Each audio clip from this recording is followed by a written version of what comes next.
আর অবশ্যই আমি সৃষ্টি করেছি জাহান্নামের জন্য বহু জিন ও মানুষকে।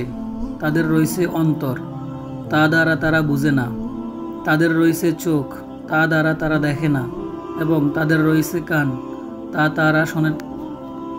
দ্বারা তারা শোনে না।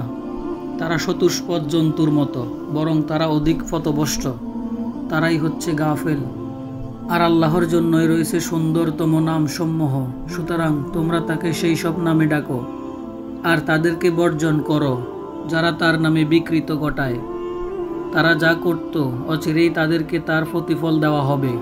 আর যাদেরকে আমি সৃষ্টি করেছি তাদের মধ্যে এমন একদল আছে যারা যথার্থভাবে পথ দেখায় এবং তত দ্বারা ইনসাফ করে।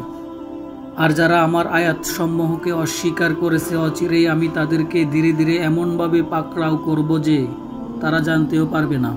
আর আমি তাদেরকে অবকাশ দিচ্ছি, নিশ্চয়ই আমার কৌশল শক্তিশালী। তারা কি চিন্তা করেনি যে তাদের সঙ্গীর মধ্যে কোনো মস্তিষ্ক বিকৃতি নেই? সেই তো স্পষ্ট সতর্ককারী। তারা কি দৃষ্টিপাত করেনি আসমান সমূহ ও জমিনের রাজত্বের এবং আল্লাহ যা কিছু সৃষ্টি করেছেন তার প্রতি? আর এর প্রতি যেই হয়তো তাদের নির্দিষ্ট সময় নিকটে এসে গিয়েছে। সুতরাং তারা এরপর আর কোন কথার প্রতি ঈমান আনবে? আল্লাহ যাকে পথভ্রষ্ট করেন তার কোনো হেদায়েতকারী নেই, এবং তিনি তাদেরকে তাদের অবদ্ধতায় ছেড়ে দেন। তারা দিশেহারা হয়ে ঘুরে বেড়ায়। তারা তোমাকে কিয়ামত সম্পর্কে প্রশ্ন করে, তা কখন ঘটবে? তুমি বলো, এর জ্ঞান তো রয়েছে আমার রবের নিকট, তিনি এর নির্ধারিত সময়ে তা প্রকাশ করবেন। আসমান সমূহ ও জমিনের উপর তা কিয়ামত কঠিন হবে।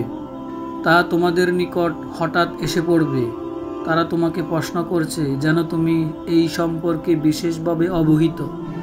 বলো, এই বিষয়ের জ্ঞান কেবল আল্লাহর নিকটই আছে, কিন্তু অধিকাংশ মানুষ জানে না।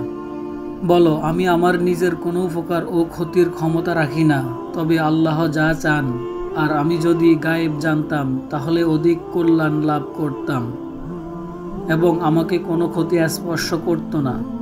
আমি তো একজন সতর্ককারী ও সুসংবাদদাতা এমন কওমের জন্য যারা বিশ্বাস করে।